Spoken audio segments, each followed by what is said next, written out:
Turn the lights on for the Tyler Bright and Early podcast. I'm your host, Tyler Bright, PBJ Productions' official flagship podcast for all things college football centered.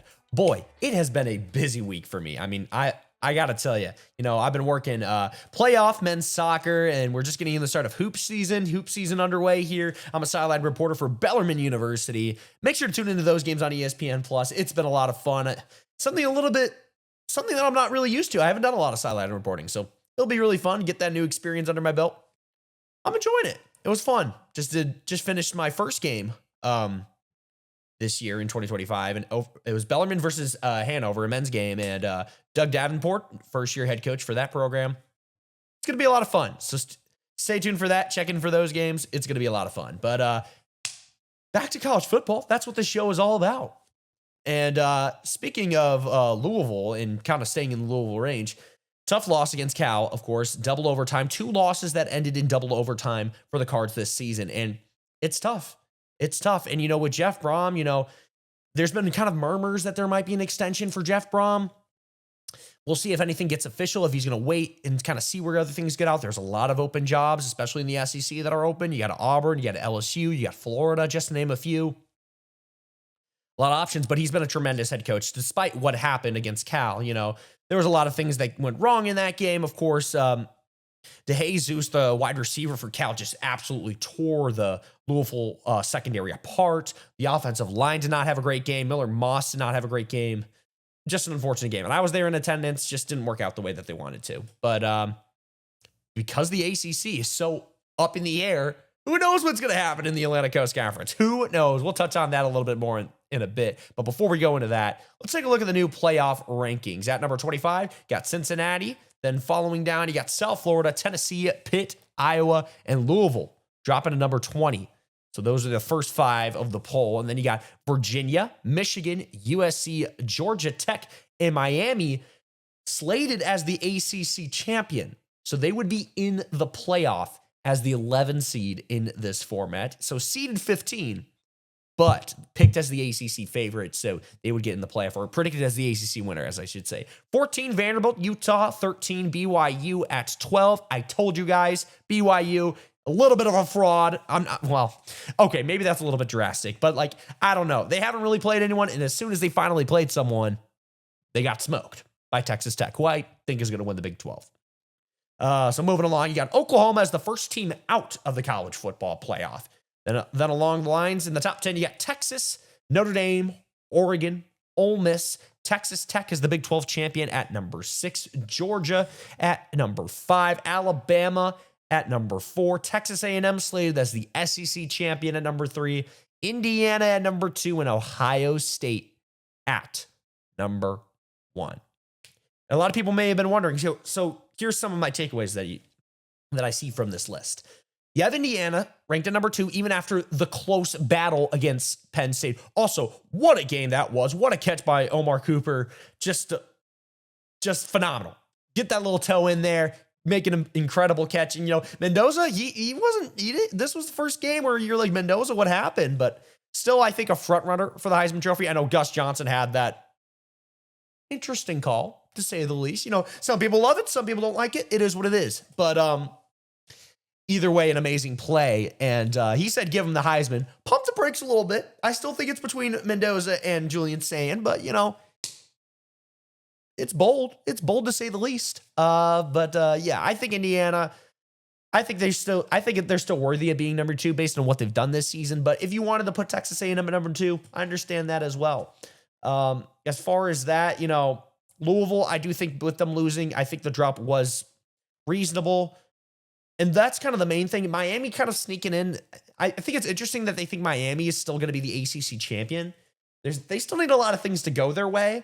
So I do find that part a little bit interesting. But obviously that part doesn't necessarily matter as much, because whoever's going to get to the ACC title game is going to get to the ACC title game. The rest will play out how it plays out in Charlotte. But yeah, that's kind of my main takeaways. I think Texas Tech is by far the best team in the Big 12. I think they're going to win it. But yeah, Pitt at 22. They got a big game against Notre Dame. I also thought Narduzzi's Now, Ducey's comment against Notre Dame that he doesn't care about the non-conference game. He'd rather get blown out and lose that game rather than lose an ACC game, which I think I understand where he's trying to go with it. Kinda. I think I understand what he's trying to go for. I don't know if the message necessarily what he said actually is in line with that. I don't know. It's just a very weird thing to use as bulletin board material to motivate your team. I'm not sure the psychology behind that, but I understand it. You rather go to the ACC championship and win than go as an at-large. I think that's what he's going for. Who knows what Pat Narduzzi's going for? He's an old school. He's from that Mark D'Antonio tree. Mark D'Antonio, part of the college football playoff committee, by the way. He's from that tree. He's old school. He likes to rely on his defense, but it's good. They have a very interesting stretch down the way. They got Notre Dame. I think they have Georgia Tech too.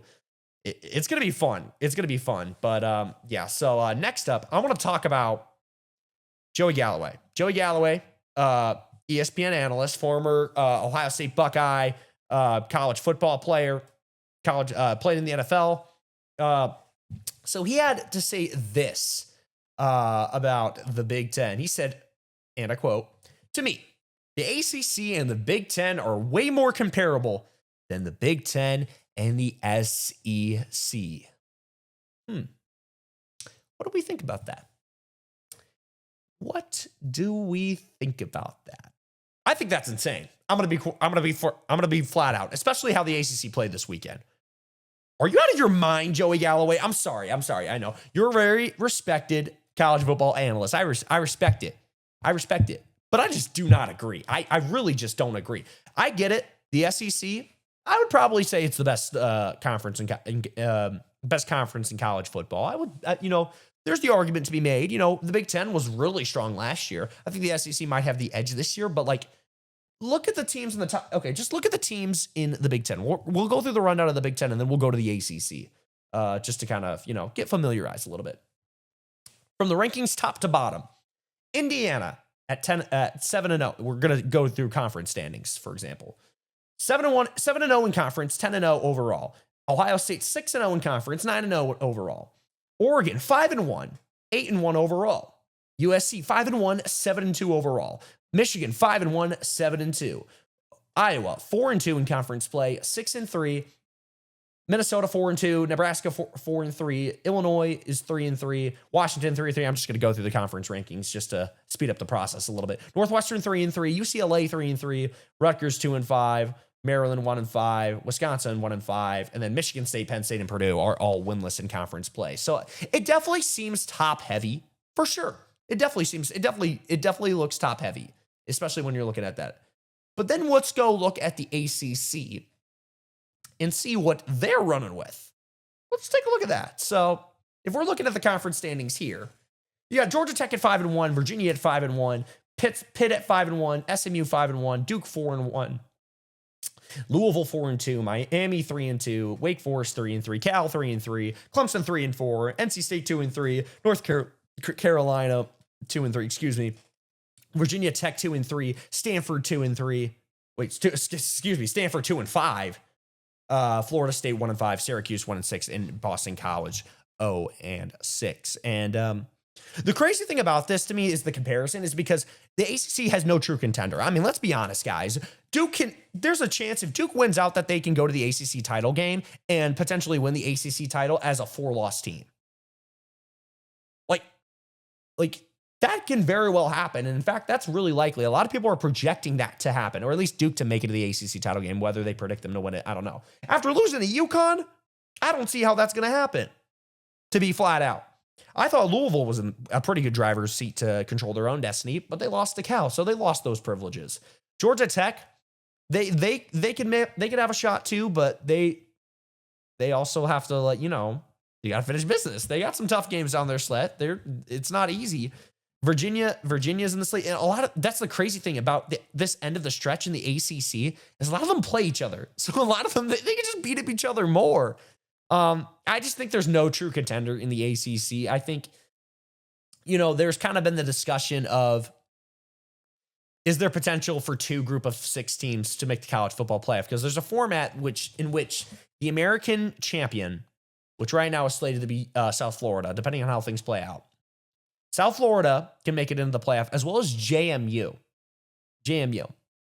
I don't think it's going to happen. I don't think it's going to happen at the end of the day, guys, but it is still a possibility, mainly because of the fact that JMU, it's looking like they have a great shot to win the Sun Belt. Their only loss is to Louisville, and that's kind of where I feel like it falls flat a little bit. Is like, if you're going to put JMU in the playoff, but they lost to Louisville, and it was close to Louisville for most of the time, but JMU, who have they faced, guys? Who have they faced?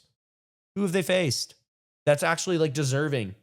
And it's like, oh, and you know, with the strength of record thing, how do they compare to the pace? You know the drill. But I just don't see them doing it. That's mainly what I'm trying to get at. I don't see them doing that. I don't see them putting 2 group of 6 teams. Maybe if it was under another format or something, whatever. There's just no true contender that's coming out of the ACC. I get that, but I still think they're going to give credit to the ACC champion. I still think they're going to get in, because I think someone probably of the Georgia Tech, Virginia, Pitt, or SMU, maybe Louisville, but mainly Georgia Tech, Virginia, Pitt, SMU.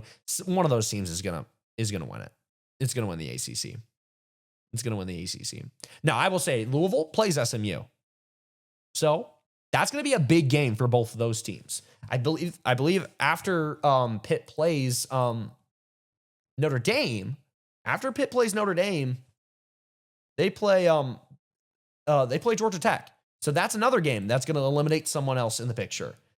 And then Virginia plays Duke at Duke and Virginia Tech. So someone like this second to last week is going to be very interesting in the ACC. So if you're watching any game and if you're not sure what to watch, just watch one of those ACC games.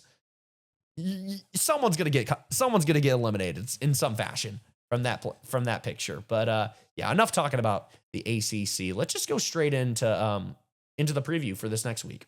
Let's go into the preview for week 12 of the college football season. We are flying by, guys. We are flying by in the college football season. So let's jump right into it. So on Saturday at noon, got USF and Navy, a battle in the American Conference. Navy, started off really hot, started off undefeated for a stretch of games, kind of lost a few games here and there, but now they're going up against South Florida. You like the kind of this variant of the option offense, which is kind of stretched straight away from what they've been known for. But I like South Florida. I think they're going to handle business and beat Navy. Next up, you got Arizona and Cincinnati. What a surprise Scott Satterfield and Brendan Sorsby has been for this team. They're taking on Arizona. That's a noon game as well. I'm going to take Cincinnati. Texas A&M, South Carolina. Kind of interesting there. A&M pretty much handled business against Missouri. Deservedly a top 3 team in the country. Lenore Sellers, no one's really talking about Lenore Sellers. All that hype in the preseason and Shane Beamer in South Carolina. Not a lot of talking about the Gamecocks. Besides, they played really close against Alabama, but other than that, what is there to say about this Gamecock team? I think A&M is going to handle business. Got the Aggies in that one. Notre Dame and Pitt. That should be a really good game. I'm going to go with Notre Dame. But Pitt is hot since they made the quarterback change. Pitt is hot. How about those Panthers? But I still got the Irish. Michigan, Northwestern. Michigan's going to blow out Northwestern. I mean, Michigan, I think, is exactly what I predicted them. Let's see if they beat Ohio State again this year, but they should have no problem against Northwestern. Win for the Wolverines. Iowa, USC. I thought Iowa was really good against Oregon last week. I thought they were really good. Oregon just played better at the end of the day. They edged them out in a game that was stereotypical for the state of Iowa in November. But USC or Iowa, I want to take Iowa. I think I'm going to go Iowa. That might sound crazy. I'm going to pick Iowa to upset the Trojans. You heard it here on the Tyler Brighton Early Podcast. We're going with that. But okay, we got to move this along. His battery is low. Virginia versus Duke. Battle for the ACC. Who's going to stay in the picture? The loser of this game is probably going to be out. It might sound crazy. I think I'm going to go Duke, guys. I I think I'm going to go Duke. Even though they lost to UConn, I just don't believe Virginia. I don't know. And I know they lost to they lost to Wake Forest this last week anyway, so maybe they come back in redemption. But this one I'm really 50-50 on. I could really see it going either way between the Blue Devils and the Wahoos. So but we're going Duke.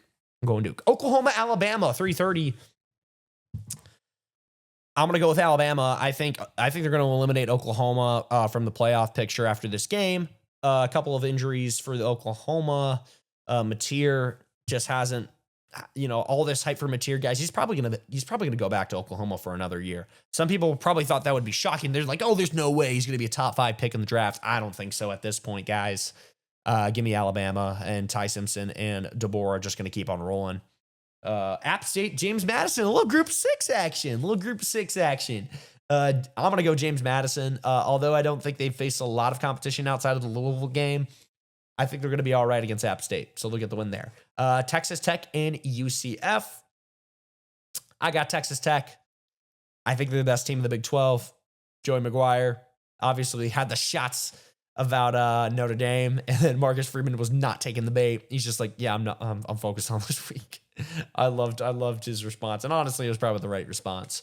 NC State and Miami. Also, speaking of Miami, in the Syracuse game, a little bit of chirping going in between Fran Brown and Mario Cristobal. Probably has to do with recruiting. Mario Cristobal is all about recruiting Fran Brown. Maybe there's got to be another layer to that, but that's all go into that. I'm going to go with the Hurricanes. Although NC State, they've upset some teams. They can certainly do it. This NC State team is... It's a sneaky team. They're kind of a trap team, I feel like, in 2025. Beat Georgia Tech, of course. And speaking of Georgia Tech, they take on Boston College. That should be a blowout win. Boston College is a mess. Bill O'Brien, I still think he's going to make it through the year. I still think he'll be all right. But yeah, Georgia Tech. Let's see what other ones we can go into. Utah and Baylor. Utah, I think they'll win against Baylor. Big 12 game, 7 p.m. That should be a good one. Utah, Florida and Ole Miss. Florida, we heard news about Billy Napier kind of attending Georgia's practice. So, I respect it. You're fired. You have no obligation to the University of Florida. You have a relationship with Kirby Smart. You might as well. And especially since they're playing Texas. That's the next game. I don't know why I'm getting into that. But Florida and Ole Miss, can Florida try to put their best effort to see if they can lure Lane Kiffin in this game? I got Ole Miss. And Florida is on quit watch at this point. They got blown up by Kentucky last week, and that game should have been a lot closer than it was. I think it just kind of goes to show that team is quit. So next up, Texas and Georgia. I think this is a chance for Texas to keep fighting for a shot to make the college football playoff, but I think Georgia will end it today against the Longhorns. I got the Georgia Bulldogs. Ohio State and UCLA. UCLA, have they lost their luster of winning those games not after making the coaching change, firing Deshaun Foster? Yeah, they don't stand a chance against the Buckeyes, guys. They don't. And then BYU TCU at 10:15. I do think BYU will bounce back against TCU, but I'm still not high on BYU, and they still have a shot to make the Big 12 title game. But that's all I got for today. That's all I got for the Tyler Bright and Early podcast. Make sure to follow us on all of our social channels. We're on TikTok, Instagram, and X. You can watch and listen to full episodes on Spotify and YouTube. But thanks for tuning in. PBJ Productions' official flagship podcast for all things college football centered.